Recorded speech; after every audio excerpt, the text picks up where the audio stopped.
Rismia Putri, lalu Colin Suhardi, Dilarius Bagas, Regina Karmelia Gubay akan mempresentasikan hasil diskusi kami mengenai apa saja hambatan ekonomi kreatif yang ada di Indonesia dan bagaimana cara menanggulanginya baik dari sisi pemerintah, pengusaha, dan akademisi.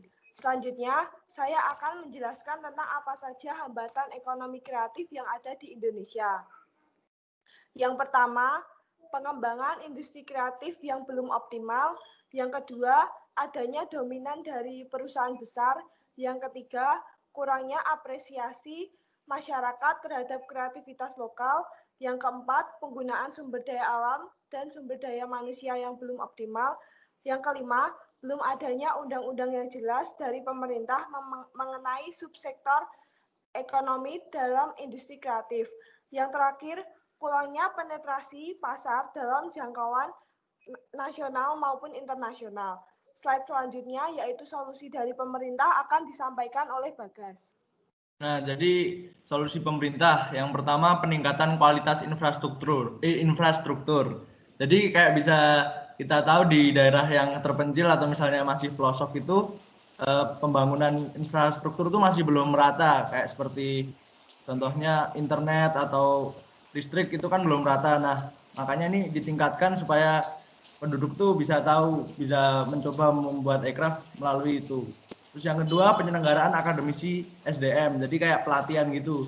Semua orang melalui pemerintah, program pemerintah ini dipersiapkan untuk langsung kerja. Jadi makanya diselenggarakan ini. Terus yang ketiga, penyuluhan mengenai apa itu aircraft, kayak misalnya seminar-seminar gitu. Dan yang terakhir tuh pengoptimalan teknologi. Nah, teknologi tadi yang kayak pembangunan infrastruktur atau yang pembangunan atau teknologi lainnya yang milik pemerintah lah istilahnya. Nah, itu buat menunjang kebutuhannya. Ya, next. Berikutnya solusi pengusaha. Pengusaha melakukan penelitian pasar dan jalan dalam menjangkau pasar yang lebih luas.